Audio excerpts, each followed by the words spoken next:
What's up, everybody? Paul here. Happy Saturday. Good morning. Coming into the shop. Didn't come in yesterday. Got my Porsche sitting there. Belle was shooting me pictures yesterday while I was at work. She's been working on her bug. Very cool. Great job, Belle. June was painting some figures he has. Belle's got her stuff there.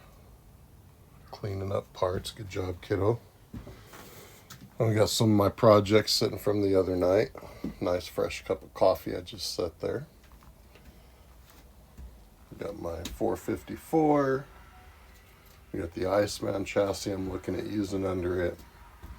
We got my 50 Chevy with some more Iceman parts mocked up on the chassis.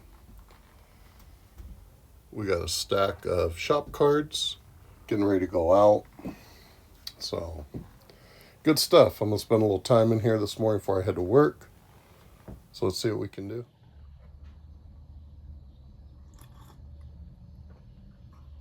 What's up, everybody? Paul here, Left Coast Model Car Builds. Here we are, Model Cars and Coffee, Sunday morning. Hope everybody's had a good weekend. It's actually Saturday morning, but I'm filming this so I can get it all set. Good to go for 5 a.m. before I go to work. So, what we're doing here, one of my, I don't know if I'd say first builds. This was probably, it was about 14 when I built this. We have a AMT 68 RoadRunner. I believe this was a Deltron or PPG, just a black base, and then our clear coat. Everything was built out of the box. I didn't do too much crazy stuff back then. Back then, this was like, oh man, that's nice and detailed. You know, gloss black, flat black, silver, whatever's on the bottom of the engine, and there went our intake. So, now this car, I knew nothing really about Plymouth, Mopar, Dodge. You know, I grew up more Chevy, Ford, and classic Tri-5s, old customs, things like that. I knew more about that stuff than these. I want to say it was a car show or a cruise that was going on, and someone had a RoadRunner. May not have been a 68, but it was somewhere in that range. Wasn't too far beyond that. And man, did I like that car. It is, I don't want to use the word simple, but the simplicity of it and what it was and the way it sounded, that was just sick. And ever since then, since I was a kid, it was like, man, if I had one muscle car, it would probably be, you know, a RoadRunner. So our club, Coast to Coast, our theme build is muscle cars. So here's what I'm building.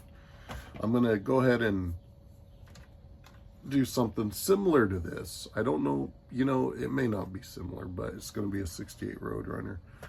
I'll take eventually, and little by little, put this kind of back together and set it on the shelf, clean it up a little. So I think you might see for my Cars and Coffee series a little bit of progress on this each week, because I do want to make progress on it each week. We'll probably start this week working on the body. If you've seen many of my videos or watched much of me talking about paint and body work, that's where everything starts, is your body. Now, when you're talking about model cars, even real cars, it's, you know, like a lot of people say, it's your model, build it the way you like, have fun. For me, having fun is generally trying to put my best foot forward. So myself, coming from the background and as much time as I've spent painting and screwing things up, I know that I probably won't be happy with the paint job if I'm seeing a lot of stuff that I rushed through and did not take out, you know, mold lines, flash, little imperfections, scribing out the doors, even just a little bit, just to deepen them. Some don't need much, some need a ton. But those are the little things I start with when I'm building a model, is looking at that body. I see some people use like a Sharpie. I don't normally do that unless something's really faint and I'm worried about forgetting it. And I try to do as much as I can over the bare plastic. I know a couple friends of mine like to right off the bat shoot some primer, because you will generally see a lot of the imperfections right off the bat versus just staring at white plastic. And I definitely, you know, I get that. For me, using a lot of the materials I use, they can build up fast. So I try not to get into the materials until we're ready to. And that's just me. That's my 2 cents. That's what's, I guess, worked for me. You know, we use different types of primers. You have filling primers, like I used on my Porsche over here. The first 2 coats were a filling primer, something a little heavier. After I'd used some filler, knocked it all down, I used a filling primer to just even out a few spots.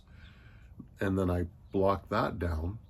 And then I went ahead and used a finer primer, not a sealer, I wouldn't say, but a finer primer, to then see how straight everything looks. And I'll still block it down again. So much for a quick build, right? But those are just the things I look at, you know. I've had some folks ask, and I'm more than willing to walk you guys through what I do, and maybe that's part of what we'll do, you know, working through this. So for me, even a simple, quick build, even if you call it out of the box, the body's probably going to get some work, some primer, maybe some filler, some blocking, just to work it down. And that's just kind of the way I grew up. When your father does auto body, and you work on customs, you work on pierce arrows, things like that. I can't tell you how many times I would have something, think it looked great, leave it on the bench, go to bed, wake up, and he's like, hey, when are you going to start working on that body? I'm like, man, I thought I was done. You know, I appreciate it now, but man, back then I felt like I had to hide stuff just so he wouldn't nitpick it before I painted it. Then I would paint the stuff, and I gotta see what he was talking about. So that's just all part of, you know, the way I grew up, and I'm still not a perfectionist like he is, but it's all good. So anyways, guys, we're hitting the 6-minute mark. I'm trying not to ramble. This was actually my second take. The first one, I felt like I was all over the place trying to talk about this, so I deleted it, started fresh. But I'm gonna finish my coffee, get ready for work. Hope everybody's having a great weekend. We'll catch y'all later. Be good, everybody.